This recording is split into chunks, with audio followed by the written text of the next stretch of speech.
Hello, good morning friends. I am Sandeep Sanghvi. आज हम start करने वाले हैं बायोलॉजी में चैप्टर नंबर 2, बायोलॉजिकल क्लासिफिकेशन। पहले तो आपको बायोलॉजी के बारे में पता होना चाहिए। बायोलॉजी मीन्स क्या? बायो प्लस लोगस, दो वर्ड से फॉर्म हुआ है। बायोलॉजी सब वर्ड जो है made up of two simple words, bios plus logos. Bios यानी क्या? लिविंग फॉर्म, एंड लोगस यानी क्या? स्टडी। तो बायोलॉजी में आप क्या पढ़ने वाले हो? लिविंग फॉर्म्स के बारे में। लिविंग फॉर्म्स के बारे में आप स्टडी करने वाले हैं। और जो फिजिक्स और केमिस्ट्री में क्या रहेगा आपका? नॉन लिविंग फॉर्म्स, यानी वो लिविंग फॉर्म से उनको कुछ लेना देना नहीं है। लेकिन बायोलॉजी सब्जेक्ट है वो totally depend on living forms. तो biology made up of two words, bios plus logos. Bios means living form and logos means study. Okay, तो हम स्टार्ट करने वाले अभी चैप्टर नंबर 2। चैप्टर नंबर 1 क्यों नहीं करने वाले? क्योंकि वो प्राइमरी लेवल का चैप्टर है, उसके बारे में हम आपको बाद में एक्सप्लेन करेंगे। चैप्टर नंबर 2 इसलिए स्टार्ट कर रहे हैं क्योंकि चैप्टर नंबर 2 की basic information you already learn in your lower standard, यानी आपको अच्छे से समझ में आए, इसलिए हम चैप्टर नंबर 2 स्टार्ट कर रहे हैं। ओके, इस चैप्टर का टाइटल है बायोलॉजिकल क्लासिफिकेशन। तो नाम तो सुना ही होगा, मेरा नहीं, क्लासिफिकेशन का। तो क्लासिफिकेशन यानी क्या?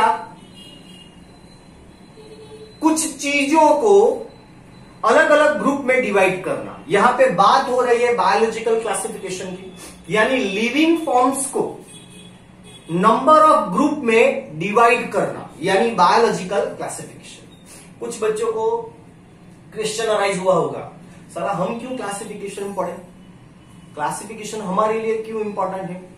हमारी रूटीन लाइफ में वो कैसे इंपॉर्टेंट है? तो सुनिए बच्चों, आप अपने घर में भी क्लासिफिकेशन करते हैं। एक एग्जांपल यहां पे कोड करता हूं। जैसे मेरी मम्मी ने मुझे बोला कि जा संदीप स्पून लेके आ, तो मैं क्या करूंगा? किचन में जाऊंगा, एक ड्रॉवर ओपन करूंगा, उसमें से स्पून निकालूंगा। अगर मिली तो सही, नहीं मिली तो क्या? वापस जाऊंगा, मम्मी को बोलूंगा मम्मी स्पून नहीं है, स्पून बोल नहीं है। मम्मी बाद में रिप्लाई मुझे ऐसा तो नहीं देने वाली, या किचन में सब जगह ढूंढ स्पून कहां पे है, ऐसा नहीं होता। जैसे घर में भी हम किचन में क्या करते हैं? सारी चीजों को स्पेसिफिक जगह पे रखते हैं, यानी वो भी क्या है? क्लासिफिकेशन। यानी आपको भी मम्मी बोलेगी स्पून लेके आओ, तो आप किचन में जाओगे, स्पेसिफिक ड्रॉवर ओपन करोगे, स्पून लेके मम्मी को दो। नहीं मिली वहां पे तो स्पून नहीं।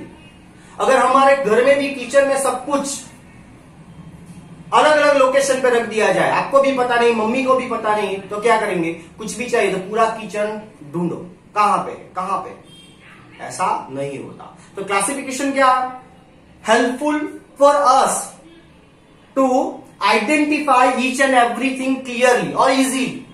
इसीलिए हम क्लासिफिकेशन करते हैं कि सारी चीजों को इसी तरह, जैसे किचन में सब चीजों को अलग अलग फिक्स लोकेशन पे हम रखते हैं, इसी तरह अगर हम लिविंग फॉर्म को भी एक स्पेसिफिक ग्रुप में डिवाइड करेंगे तो it will easy for us to identify them, to study them. Okay, फिर क्वेश्चन अराइज हुआ कि भाई हम क्यों एनिमल को स्टडी करें? आपको क्वेश्चन हुआ होगा, हम क्यों लिविंग फॉर्म को स्टडी करें? लिविंग फॉर्म को स्टडी करा है जब हमारे एंसेस्टर ने, तभी तो आज की डेट में साइंस इतना डेवलप हुआ है। जैसे उसका भी एग्जांपल कोड करता हूं। आपको पता होगा प्लेन, आदमी को कैसे दिमाग में आया कि हम प्लेन बना डालें? तो जो ब्रायन ब्रदर्स जो थे, उन्होंने पहले ईगल बर्ड को ऑब्जर्व किया और बर्ड को देखा, उनकी विंग्स जो है इस तरह अरेंज होती है कि वो बर्ड इजीली फ्लाई कर सकता है। तो बर्ड को देख के ही इंसान को भी दिमाग में आया कि हम भी कुछ इस तरह का इंस्ट्रूमेंट बनाए, इस तरह का व्हीकल बनाए जो एयर में फ्लोट कर सके। तो इसी तरह हमारे दिमाग में आइडिया आया। इसी तरह दूसरा एग्जांपल कोड करो। कहीं आपने पेपर में, न्यूज़पेपर में पढ़ा होगा कि हमारी एज कभी बढ़े ही नो तो कितना अच्छा, साला एज बढ़े ही नहीं तो बहुत अच्छा, क्योंकि बुढ़ापा किसी को पसंद नहीं है, एज बढ़नी ही नहीं चाहिए। तो ऐसा भी जो कंसेप्ट है दिमाग में कैसे आया? तो जो हाइड्रा जो है, हाइड्रा, उसकी एजिंग प्रोसेस होती नहीं, एजिंग प्रोसेस होती ही नहीं है। वो अपनी एज को एक स्पेसिफिक डेज के बाद वो स्टॉप कर सकता है। क्यों? तो वो अपने सेल को कॉन्स्टेंटली चार्ज करता है और उसकी एजिंग प्रोसेस स्टॉप हो जाती है। तभी हमारे दिमाग में भी ये कॉन्सेप्ट आया, सारा इंसान में क्यों नहीं हो सकता, उसके ऊपर भी अभी रिसर्च चालू है। लेकिन वो कॉन्सेप्ट कैसा आया हमारे दिमाग में कि हमारी भी एजिंग प्रोसेस स्टॉप हो जाए? तो हाइड्रा को देख के, हाइड्रा को समझ के, तभी इंसान को लगा साला हाइड्रा में हो सकता है, साला अपने में क्यों नहीं हो सकता। ओके बच्चों, तो इसी तरह हम लिविंग फॉर्म को स्टडी करेंगे। और तीसरा एग्जांपल कोड करता, स्टार फिश के बारे में पता होगा। तो स्टार फिश का अगर एक आर्म कट जाए, उसका जो आर्म रहता है ना, 5 आर्म रहते हैं, 5, जो आर्म एक कट हो जाए तो अपने आप डेवलप हो सकता है, ग्रो हो सकता है। तो उसको स्टडी करने के बाद ही हमें दिमाग में कंसेप्ट आया कि सर अपना हाथ कट जाए तो वो भी क्यों ग्रो नहीं करता, उसमें अगर स्टार फिश में हो सकता है तो अपने में क्यों नहीं। तो वो भी रिसर्च अंडर प्रोसेस है। तो जब हम पास्ट में भी और आज भी अगर हम लिविंग फॉर्म को स्टडी करेंगे, then we have develop new concept for betterment of our life.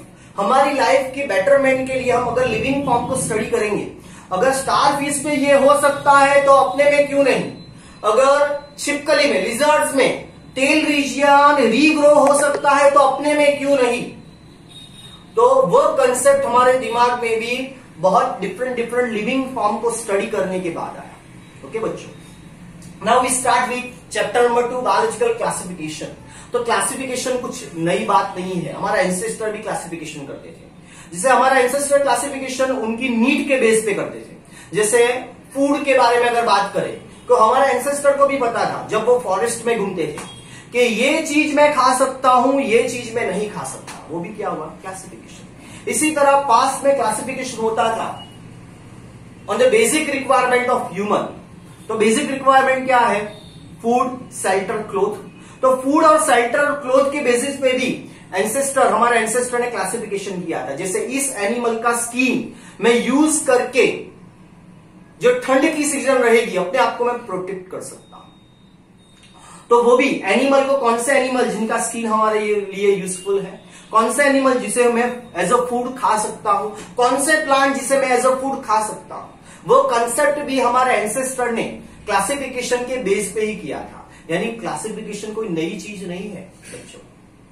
हमारा एंसेस्टर भी क्लासिफिकेशन भी करते थे, आज भी हम करते हैं और फ्यूचर में भी हम करेंगे क्लासिफिकेशन। और classification is a necessary part for our life. अगर हम क्लासिफिकेशन करेंगे तभी तो हमारे लिए इजी होगा एनिमल को स्टडी करना, उनके बारे में जानना। जैसे लोग साइंटिस्ट भी क्या करते हैं, अलग अलग एनिमल पे थोड़ी काम करता है। एक साइंटिस्ट काम करता है, जैसे एक साइंटिस्ट है वो टाइगर पे काम कर रहा है तो वो टाइगर पे ही काम करेगा थ्रू आउट लाइफ। उसे टाइगर के बारे में बहुत कुछ पता होगा, बहुत सारी वैरायटी भी पता होगी उसे। तो प्राइमरी लेवल पे आगे आपको भी पढ़ना है ये फील्ड में, तो first you have to know the basic information regarding classification. तो फर्स्ट टाइम अगर हम बात करें, Aristotle use simple morphological character to classify plant. तो एरिस्टोटल ने क्लासिफिकेशन किया था प्लांट को on the basis of their morphological character. Morphological जो कैरेक्टर हम नेकेड आई से देख सकते हैं उसे हम बोलेंगे मॉर्फोलॉजिकल कैरेक्टर।